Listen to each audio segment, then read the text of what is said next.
The new Squadron 42 demos at CitizenCon featured a sizable amount of Vanduul dialogue, with subtitles in Vanduul script and translations into English.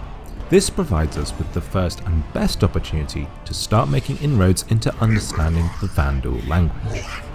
In this video, I will go over the body of Vanduul sources that we have and attempt to decipher how the language works and what vocabulary that we can know at this point.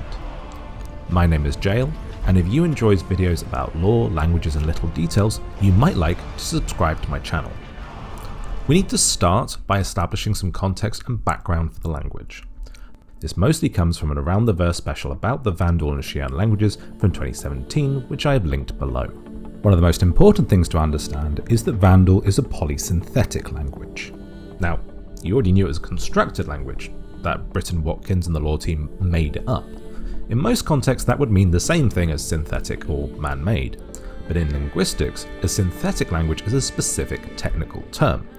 It means a language where you start with a root word and then tack on morphemes or word parts to add extra meaning like tense or possession. A polysynthetic language is a really extreme form of a synthetic language. This means that an entire sentence can be contained within a single word. It's very common in languages around the Arctic Circle, for example. It's in contrast to an analytical language, which is what Xi'an is. We do have examples of this kind of language in English. An example of synthetic language in English is the word anti-disestablishmentarianism. The root word here is establish, meaning to institute. Establishment is the act of establishing. Disestablishment is the act of disestablishing, doing the opposite. A disestablishmentarian is one who advocates for disestablishment. Disestablishmentarianism is the ideology or belief of people who are advocates for disestablishment. And finally, anti-disestablishmentarianism is the opposite ideology, a belief in opposing those who would disestablish something. The point here is to get that each part of the word is adding extra meaning while we build up this one super word. What this means for deciphering Vanduul is that we should be looking to dissect words into smaller parts with meaning, rather than treating words as solid units. We might find that root words are modified by parts that include pronouns, future or past tenses, tones of voice, instructions, questions, or any other part of speech. All of that was established in the Around the Verse episode about the Vanduul language. The second point is to expect glottal stops and other sort of abrupt consonants. This was noted by Britton Watkins in the Around the Verse episode and mentioned by Andy Serkis. Yeah, the language is very guttural. It's kind of lots of sounds, and there's a lot of that going on. Because of the above point about synthetic language, it is possible that glottal stops or even clicks might be used in building up a word. So if we hear a glottal stop, we should probably take note of it and treat it as a potential modifier in its own right. We have a full alphabet from the Around the Verse episode. There's already some differences in this that I've spotted, and it was a work in progress form back then. Some letters have changed a bit. However, using this alphabet to transliterate and take the Vanduul text and turn it into English letters does give something pretty much identical to what is said, and I will provide my transliterations alongside Vanduul phrases going forward. We can see that the subtitles don't use the full script. Some text on the ship display has tonal or other modifier elements that are on the alphabet page but not being used in the speech. It might just be because they haven't got a font that can support all this complexity for the subtitles. It might be that they didn't want to make the subtitles seem too complex, or it might be that it's less relevant to have these kind of tonal markers when the language is spoken and augmented with gestures, which are apparently also quite important. Bioluminescent signals were originally a part of the language. I don't see any evidence of this in the clips we've seen. I think you can see a bit of bioluminescence on the Vanduul when he appears to realise that the battle is lost, but I don't see any flares or flashes coinciding with spoken lines, so I'm disregarding this as a point of language. It might just be for emphasis or for moods. And finally, from other sources and contexts, we can tell what's happening in the Squadron 42 scene. The larger Vanduul is addressed as Okurai, and this is the character played by Patrice Naimbana. And the smaller Vanduul is the character played by Andy Serkis and is called Thul. Okurai is in charge. Next, let's go over the body of Vanduul's sources. As well as the CitizenCon Squadron 42 playthrough, we have the Vanduul phrase from the end of last year's CitizenCon and behind the scenes footage of Squadron 42 being recorded. As I mentioned in my video last year where I attempted to translate the Vanduul speech, the vocal effects used make it quite hard to actually hear what's being said with any real precision. Fortunately, most of the phrases spoken in the demo this year have behind the scenes footage without the vocal processing. Let's go through the entire list. I'll show you the footage from the game, which has the subtitles. I'll also have the Vanduul language put into the English alphabet, and then I'll follow each clip with any behind the scenes clips that we have. The full list of clips with these backup sources of behind the scenes are these 6, which I have numbered 1 to 6.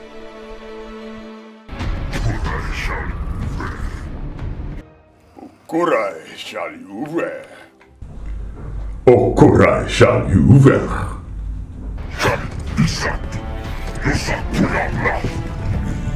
Stein fisatu, yosa kuyam lachnu.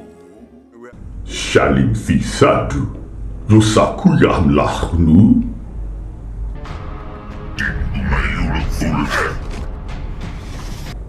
Tingu mayul tulhe.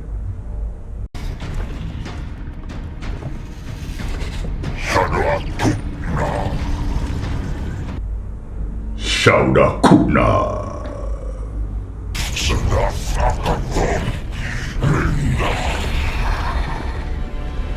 Zadath akathon minna.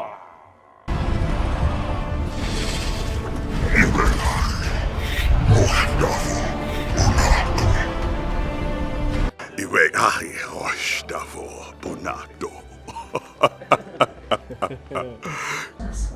Ilwechach hoshdavo butnato.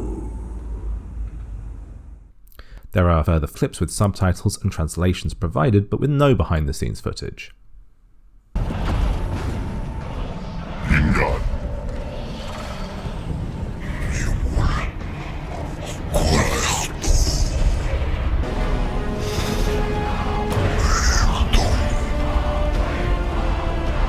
Let's go!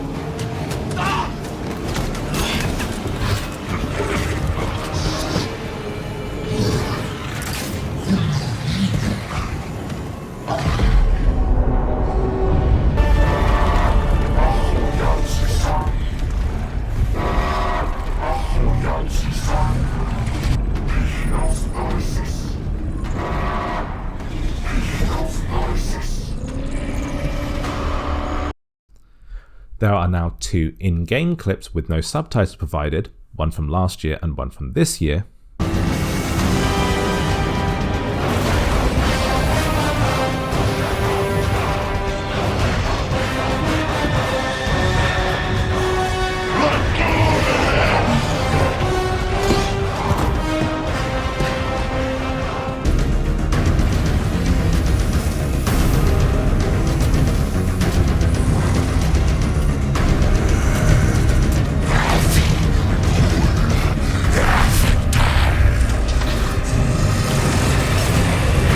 There's one behind the scenes clip that doesn't appear in the demo.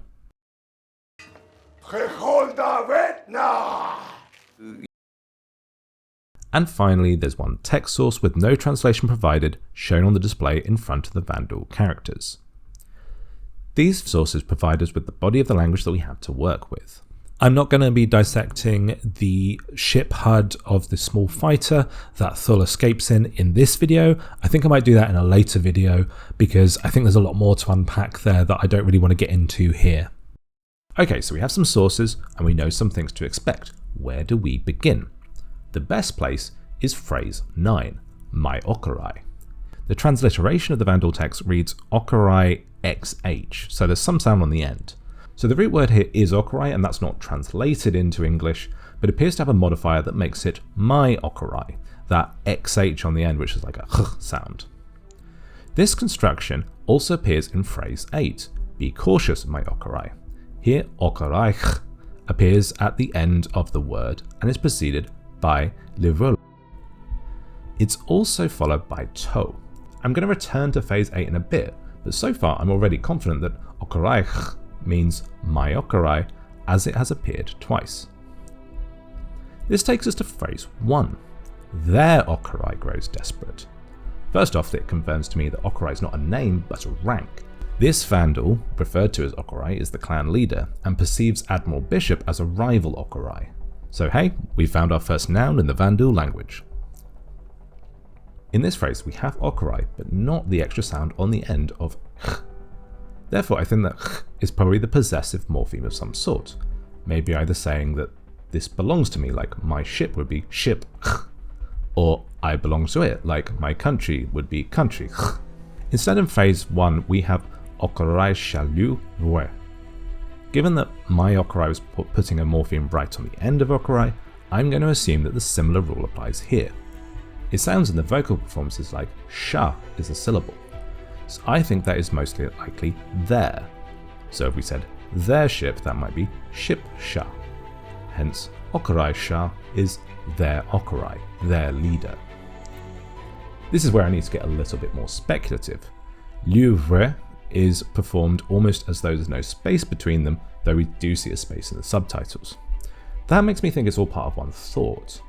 There's some other words that we see where vwe seem to relate to time, like in phrase 7, it is time, which is vwe. The unaccounted for meanings in phrase 1 are currently desperation and becoming. I think that liu means desperation and vwe means increasing or becoming over time. There are some similar words in Xi'an of xie and qie that operate like this, giving the sense of something changing or becoming, and I wouldn't be shocked to find similar linguistic thoughts popping up in two languages by the same author. If that is right, then Okurai shalu on its own would mean their leader is desperate, or if we were to say Okurai shalu vwe, that would mean my leader is becoming desperate. Let's move on to some other repeated similarities. Na appears in phrases 4 and 11. Both of these phrases are commands. End them and move to engineering. Therefore, I think that na is the word for an imperative or command, and it comes at the end of both sentences. This also appears at the end of phrase 5. See what your bloodlust has cost us. That could be a question, but with the other phrases it would appear to be an imperative. He's not asking if Okurai sees what he's done, he's telling him. To appears at the end of phrase 8. Phrase 8 is a request or suggestion. The concept is like a softer version of a command, but is likely to be at the same point in the sentence, seeing as it's operating in a similar way, and so to is likely the word for a request. Phrase 6 contains both na and to, seemingly as one compound word. This sounds like a very ritualistic phrase. It could be that this is meant to sound like both a request and a command, or in combination it could have some extra meaning like conveying a solemn quest. There's two other phrases that have interesting things at the end. Phrase 3, you have much to learn Thul, ends with hek, and we see this again in phrase 10, where the Vanduul warrior calls the UE crewman unworthy. The common part here is the sense of saying to someone that you are in need of more learning, and you are unworthy. So hek, which appears to have a glottal stop, seems to mean you as the object of a sentence, or at the very least, hek could be you are. Finally, there's one phrase that ends with nu. Phrase 2, they bleed and you would hesitate? This is the only question we see. Given the apparent importance of the end of the sentence as a modifier, I think it's very plausible that nu is the question modifier. We are somewhat limited in how much further we can go, as what I've said so far appear to be the main overlaps between phrases. I don't think there's quite enough to get a full sense of how words are constructed. If I was to try and take a stab at it, I would think that the first is the root word and then everything else is sort of suffixed after it.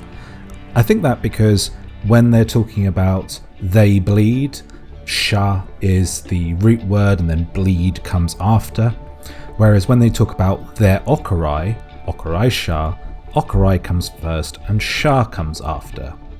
You might use this to think about some of the other interpretations I've made, but because I don't know whether there are some other class of words that might be prefixes and some others might be suffixes, I don't want to get too deep into speculating further about how this works. Nonetheless, let's go through each of our numbered sources and try to squeeze as much out of it as possible. Phrase 1, their Okurai grows desperate. We've already essentially dissected this fully. We see that Okurai, a part of meaning them and their, and then 2 further syllables which I believe are desperation and a modifier for becoming, respectively. Phrase 2 is they bleed and you would hesitate. I think that the nu on the end is the question.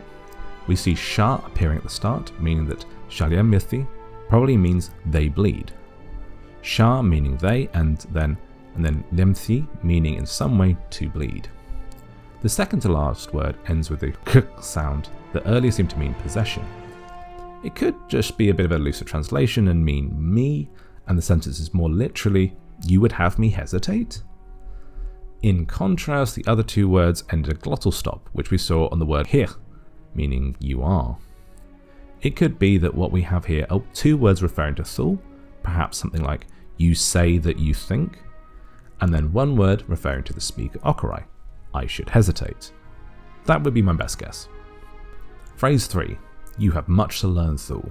Thul is a personal name, and I think he is you are. That would mean that Tino Mavayul means have much to learn or something like it. That seems to be a very big word to just simply and succinctly mean ignorant, but I don't know enough to break it down further. It's probably just something like in a state of lacking experience or something like that. Phrase 4, end them. We have sha meaning them and na our command word. I would therefore expect that avwada means to destroy or end, but I don't really have any idea what ku means here. It doesn't come up elsewhere. Maybe it's emphatic, maybe it means something about effecting a change, or maybe it gives a sense of immediacy. Phrase 5, see what your bloodlust have cost us. This has the command word na as we've discussed. There's a lot of other meaning embedded here though. There's bloodlust, which belongs to okorai, with a sense of your. There's a sense of cost. There's a sense of understanding and knowledge. There's a sense of past tense in that it has cost. And there aren't a lot of words here, so it's quite hard to then work out what's supposed to be what. My best guess is that mean means understand, and with na, it kind of makes a compound meaning I command that you understand the thing I just said. Grasp it. Get this through your head.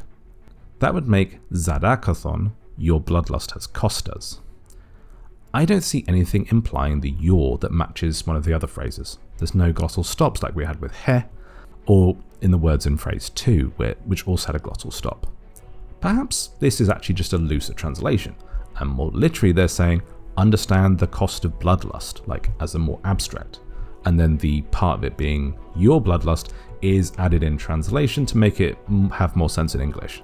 So perhaps Zada and Kothon mean bloodlust and the cost of, but not necessarily in that order. It could be that Zada means bloodlust, or it could mean that Zada means the cost of, I don't know. I would expect that if, for example, Zada did mean the cost of, then Zada ship would be like the cost of a ship. That would make a lot of sense. Phrase 6, persevere and tear down our enemies. This seems like a really ritualistic command. I previously suggested that nato at the end means it's both a command and suggestion. I expect that vwe or bun mean and, since they're the shortest words, but I don't think I can penetrate any deeper into this. Phrase 7, it's time. I can't cut this down any further, but as I mentioned, I think the vwe bit might refer to time. Phrase 8, to is my suggestion word, and we have mayokarai at the end here.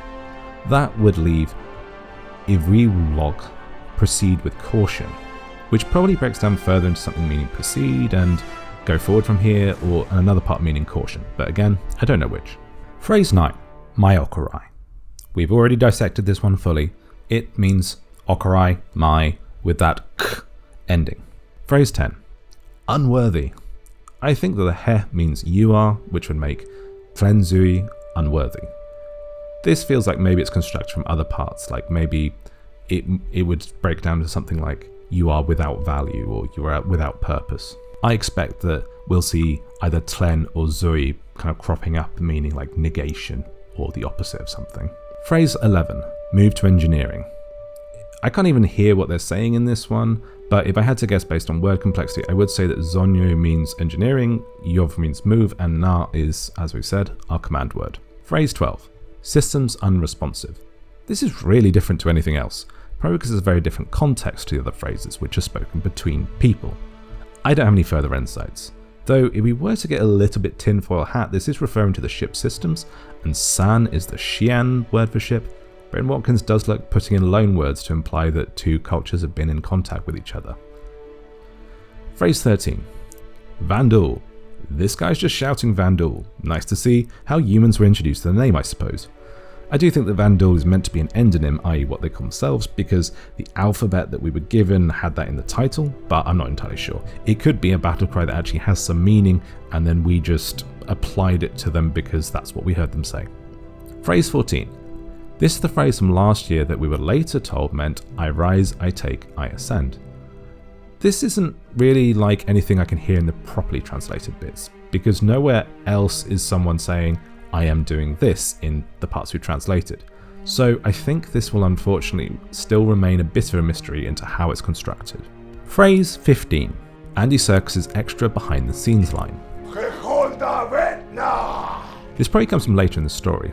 I think he says something like Hin hol da vet na, and the only word I get from that is na as a command. I feel like from how he acts it, that maybe he's just saying something like just die already, or something with that kind of vibe. And finally, for the written text.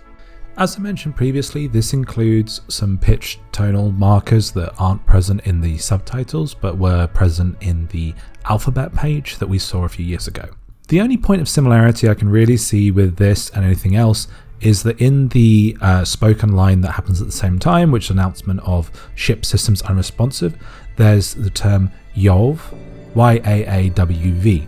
Now, the WV is a single character, and maybe it's just a W in certain context. The text on the console has a different character which also translates as AAW in the original alphabet page. It might be that that is actually meant to be the same thing and they've just typed it a different way because of the limitations of the font they're using for the subtitling. If so, that could be some common thing between them, such as non-responsive or ship. Another interesting thing that I noticed with this is that there's a character that's not on the alphabet page at all, which could well be punctuation and something which wasn't included on the alphabet page because that only showed letters. Finally, there's another modifier which isn't present on the alphabet page, which are little circles which appear on the characters for S and double Z. If I had to guess, this might be a roticization mark because on the alphabet page there was a character that was similar to the V character, which was supposed to be VR, and that had those circles, so that could mean that you're adding like an R sound to that consonant.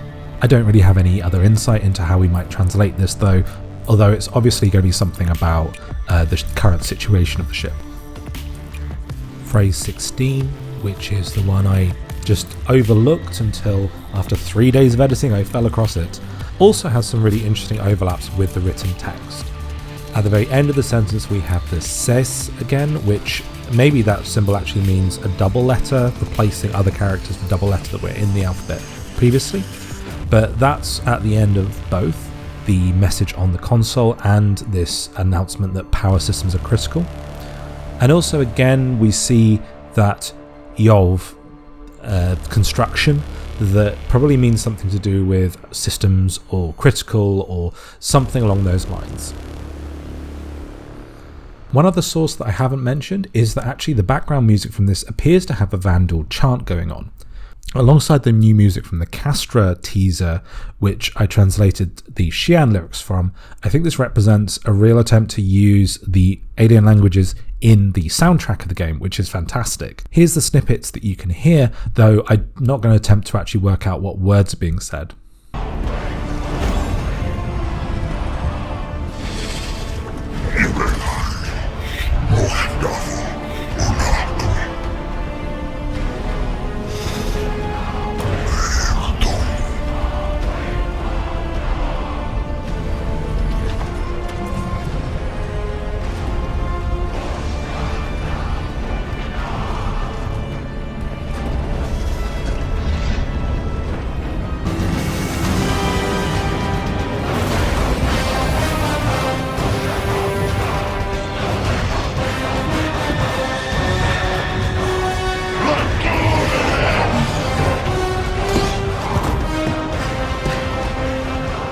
That's all I can tell about the Vanduul language for now, and on screen is a summary of my confident, semi-confident and really unconfident guesswork.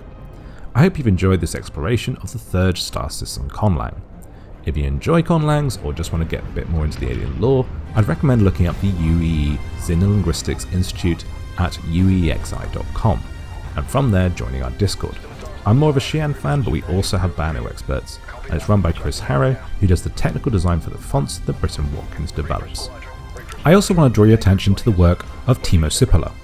He's a real linguist, and he's looked a lot at Vanduul language in the past, and I've linked his past work in the video description. I know he's preparing his own interpretation and analysis of this new footage. When he's completed his analysis, I'll also pop a link to that in the description as well, so check it out, particularly if you really want to get into like the phonetics of the language. You might also like to check out my older videos on alien languages and lore, and consider subscribing to my channel. I've been Jail, and thanks for watching. Conlang, apparently, that's what it's called. Constructed language.